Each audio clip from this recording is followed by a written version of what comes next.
Hi everyone, Kelt here, bringing you my thoughts on the British royal family and Harry and Meghan, and today I'm going to do another video for my Royal Mysteries series, and this one is about the York family.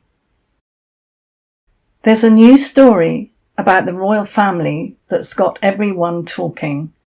It centres on a claim from biographer Andrew Lowney in his book about Prince Andrew, suggesting Prince Philip had a romantic relationship with Susan Barrantes, Sarah Ferguson's mother, back in the 1960s. Lowney sets a vivid scene at Andrew and Sarah's 1986 wedding, where Philip and Susan rode together in the third carriage, waving to the cheering crowds, supposedly former lovers from 2 decades earlier. That alone is enough to raise eyebrows, but it's the kind of story that sparks bigger questions. Susan Barrantes was married to Ronald Ferguson when Sarah was born in 1959, but the timeline fits for an affair with Philip. No letters or diaries prove it, just Lowney's account and old gossip about Philip's private life. But still, it's the sort of claim that gets people talking, and it's taken off online. Here's where it gets really interesting. Some corners of the internet have run with this, floating the idea that Sarah might be Philip's daughter.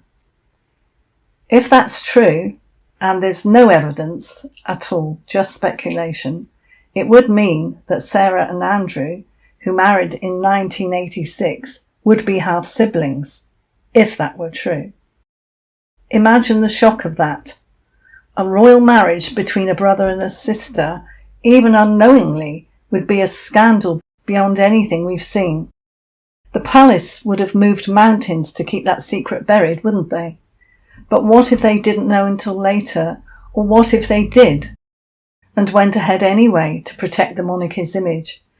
It's the kind of idea that makes you rethink Andrew and Sarah's whole story. They divorced in 1996, but still live together at Royal Lodge, share meals and act like best friends. Could they be holding on to a secret this big? Maybe staying close is their way of keeping everything under control, making sure no one digs too deep. And then there's Sarah's own history of scandals, which keeps this story in the spotlight. She's no stranger to controversy. There was that 1992 tabloid photo of her affair with John Bryan, the infamous toe-sucking incident, and in 2010 she was caught offering access to Andrew for £500,000 in a sting operation. Worse, according to Ghislaine Maxwell, Sarah introduced Andrew to Jeffrey Epstein, tying them both to one of the royal family's darkest chapters. That Epstein connection alone is enough to keep their names in the headlines. But add this Philip and Susan rumour, and it feels like there's always another layer.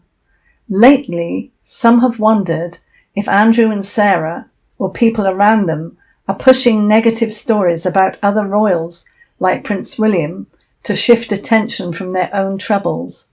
There's no proof of that, but it's interesting to think about. The timing of this new rumour feels very convenient when Sarah's past keeps resurfacing. Another detail that's come up recently adds fuel to the fire. Reports say that Andrew pressured his daughters, Princesses Beatrice and Eugenie, to join him on international business trips, often to places like the Middle East, where he was acting as a UK trade envoy. These weren't family outings. These were more official meetings, dinners with foreign officials, high-profile events. Some say Andrew leaned on his daughters to bolster his image or make these trips look more legitimate, which has people raising questions.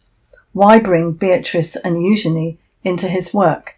Was it a family effort to prop up his reputation, or something else? There's no clear evidence of coercion, but the fact that it's being discussed now keeps Andrew and Sarah under scrutiny. It makes you wonder what else might be going on behind closed doors at Royal Lodge. Now let's turn to another rumour. an older one, that might shift how we see this whole mess.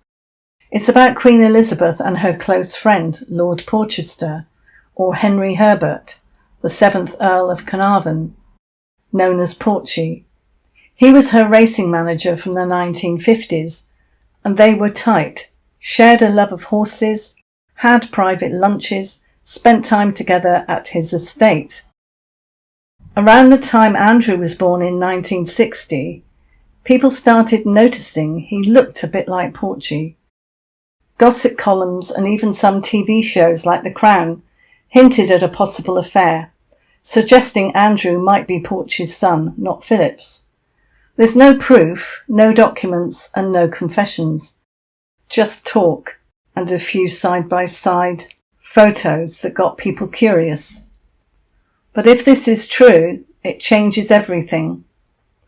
If Andrew isn't Philip's son, then he and Sarah cannot be half-siblings, so that marriage was not the shocking scenario we were just exploring.